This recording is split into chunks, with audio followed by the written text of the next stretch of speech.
Oops. So, eto na nga. May nagtanong, yan, na gusto niya i-step by step din natin yung kung paano ako nagkaroon ng visa na EB3. Ano ba yung EB3, Dad? Sa madaling salita, ang EB3, yun yung mag-work ka sa US at the same time, PR ka, permanent resident, no? So, madadala mo yung buong family, yung lahat ng dependents mo, asawa at mga anak lang yun, hindi pwede yung parents. Yun, masasama mo, and yung husband mo, pwede mag-work doon. Okay, yun yung EB3. Ang kaibahan kasi nun sa ibang mga working visa, hindi pwedeng mag-work yung spouse. So, itong EB3, permanent resident ka, pwede ka maging citizen. Yun, dadala mo yung buong family, pwede silang mag-work doon. Okay. So, paano ako naging EB3 visa eligible? So, balik tayo way back August 2022. Nag-sign up ako sa Town Kids. Ano siya, direct hire siya. So, nakita ko lang siya sa Facebook. Nagbabrowse ako. Nakita ko yung post ng Town Kids. Ang sabi doon, 1:1 patient, no bedside work experience. So, hindi kailangan ng hospital experience. Tapos, sasagutin nila yung IELTS exam. And, marami pang iba. Ito yung ano nila, yung offer nila that time. Kaya, sobrang naging interested ako dun sa post na yun. Ito yung mga ino-offer nila. Sponsorship coverage. US licensure for your assignment location. Visa screen. EB3 immigrant visa. Airfare. So yung airfare, sagot nila ako lang. Pero yung dependents ko hindi nila sagot. Pero malaking bagay yun. Kasi bihira yung ganong offer na sagot nila pati yung airfare ko. 1 month free housing. So pagdating ko doon, may tutuluyan kaming staff house. Plus, free premium processing of I-140 petition, USCIS filing fee, legal fee, and one-way ticket to US. So yun na yun yung airfare. On top of that, town will also pay for your state license, POEA processing, and others.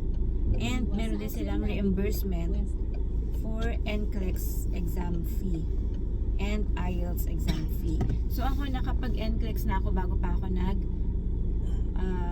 sign up sa Town Kids.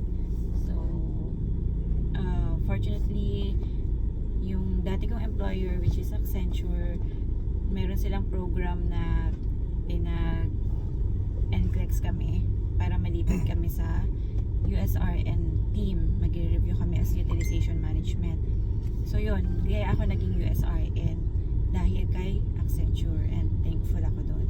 Kasi ang sabi sa post ng Town Kids, sagot nila yung IELTS review ko, unlimited pa, hanggang makapasa ko. So nung sinabi ko kay Daddy yun, pinapasa ko sa kanya yung offer na yun. Sabi niya, di try mo. Pero sa isip daw niya, ano yung nasa isip mo nga? Kumanan sa East Parang Drive. hindi naman. Tapos kumaliwa sa Parkwang Parking. Feeling ko hindi magpo-progress yung application. Oo, parang ano lang. One of the applications na nagpe-fail. So, ganun lang. Try lang. Wala namang mawawala. So, yun. Tinry ko. Nung nag-go signal siya. Na-attend lang ako ng orientation. Diniscuss lahat doon. Yung offer nila. So, by the way, yung TK, ano sila?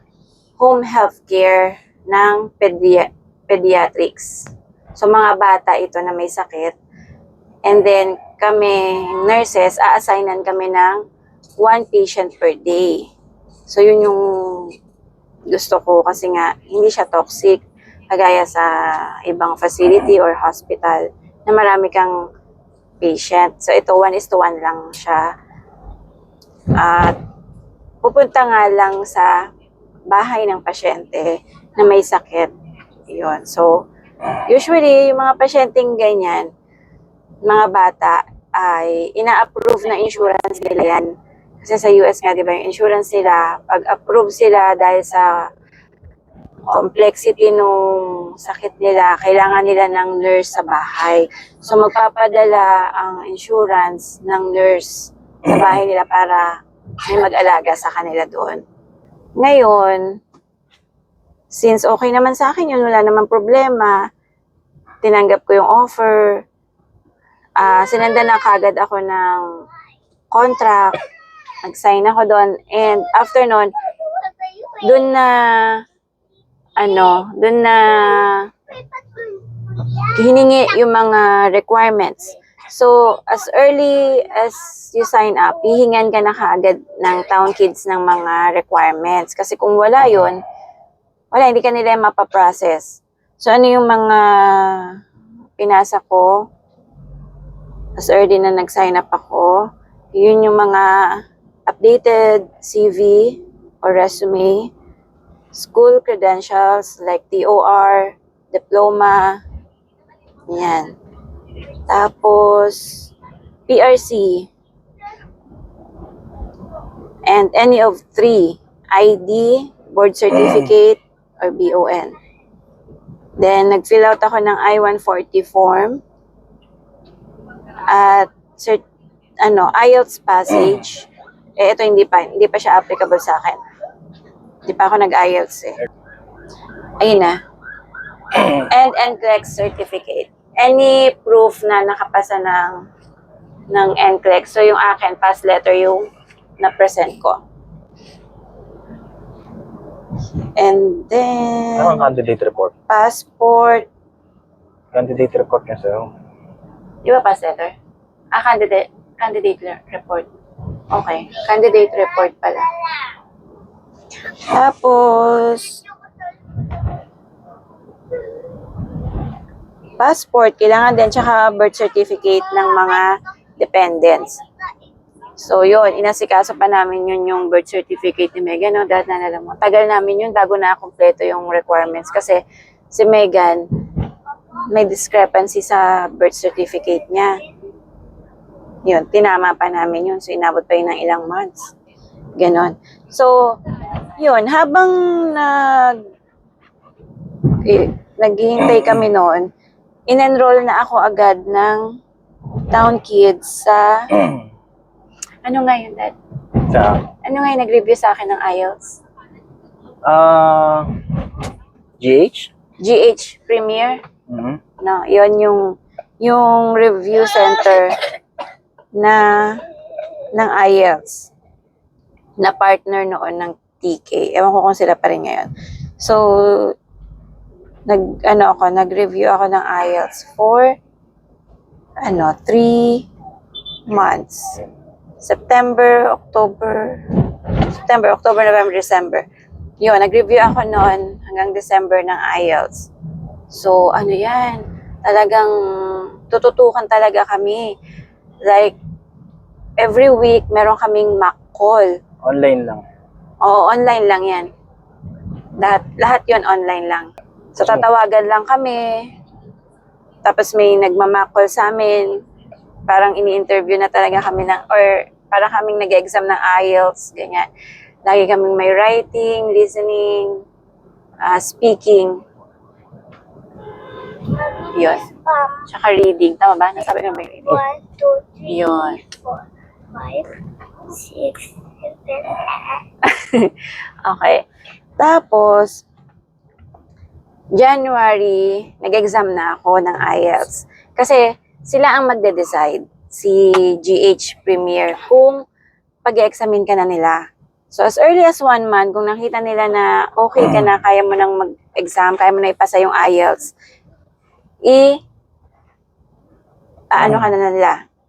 papa-apply ka na nila for IELTS.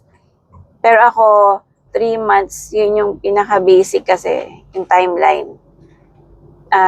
Natapos ko yun.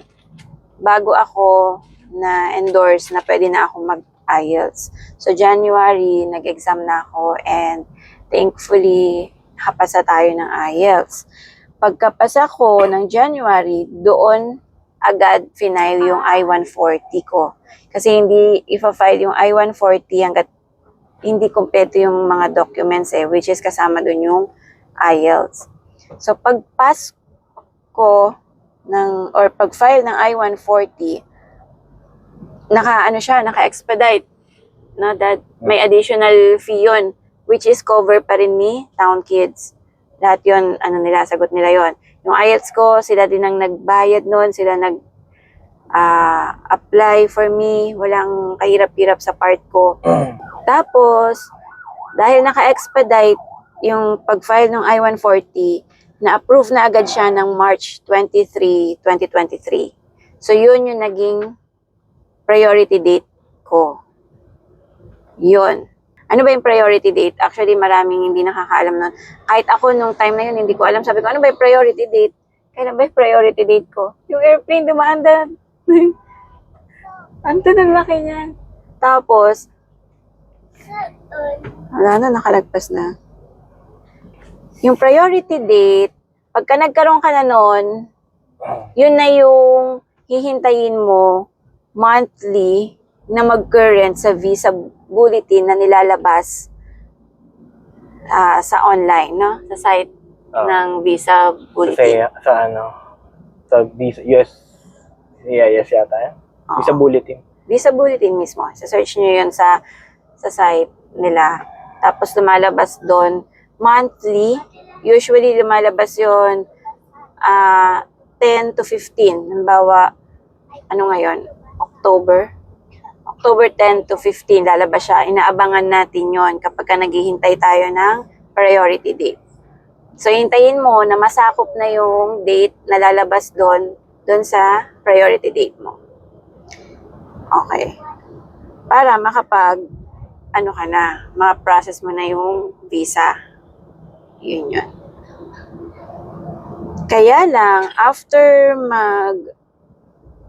ma-approve yung I-140 ko, doon na nag-start mag-retro. Kasi nung nagpa-process kami, nung nag-sign up ako, current pa nun. Ibig sabihin, current, kung approve ka na, process ka na kagad. Pero pag nag-retro, like, ang date ko is March 23, 2023, ang date na nilabas ng visa bulletin is February. So, hindi ako pasok. So, pabalik siya. Pabalik yung pinaprocess nila. Ibig sabihin, maraming backlog. Marami kasing nag-a-apply. Siyempre, hindi lang naman sa Philippines. Pero Philippines pa lang inaabangan natin. So, maraming ina-approve. And may limit lang, yearly, ang ina-approve nila. Kaya ganon. Kaya nag-retro. Yun. So, naabutan tayo ng retro ng April. Yan, simula na ng retro. And then, nag-DQ ako ng June 2023. Ano naman yung DQ? Documentarily qualified. So, paano naman nagiging documentary qualified? Alam ko yung mga documents mo, yung mga PSA documents mo, yung mga visa screen mo. Yun yung sa SEAC.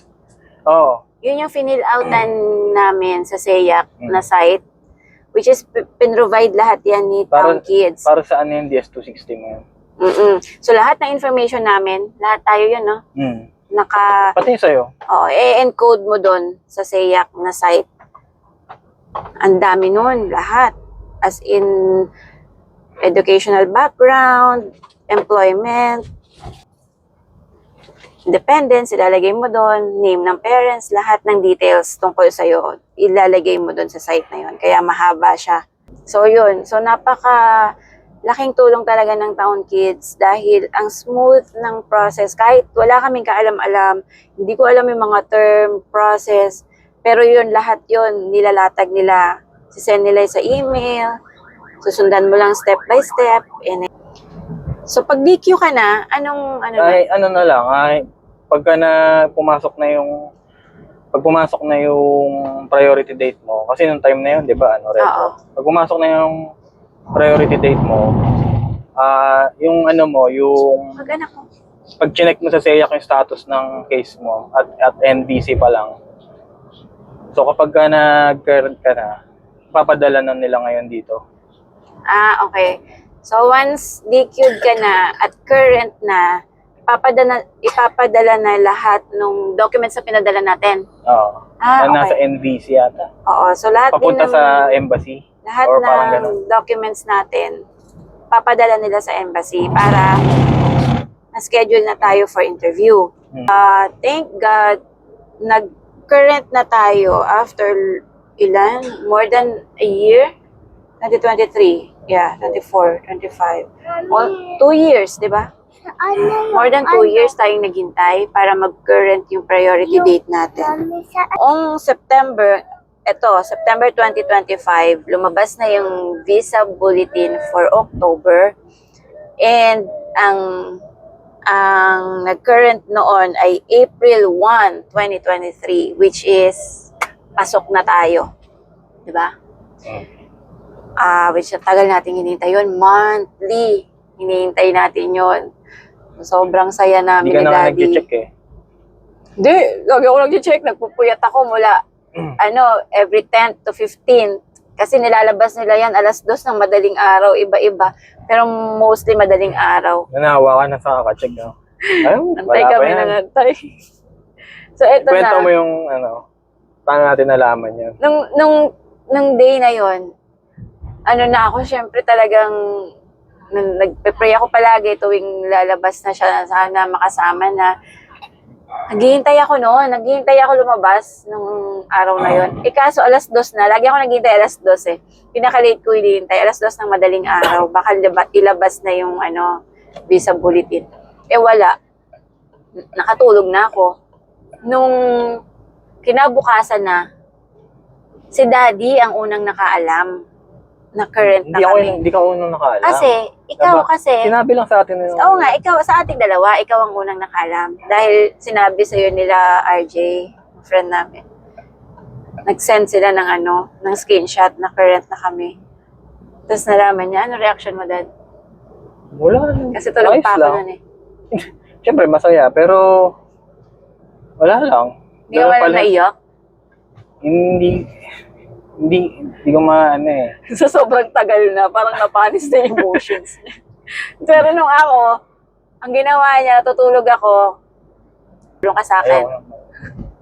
So, bumulong ka sa akin. Sabi mo sa akin, current na tayo. Sabi mo gano'n. Pagkarinig ko nun, parang Paalis kasi ako nun. yung buong katawan ko,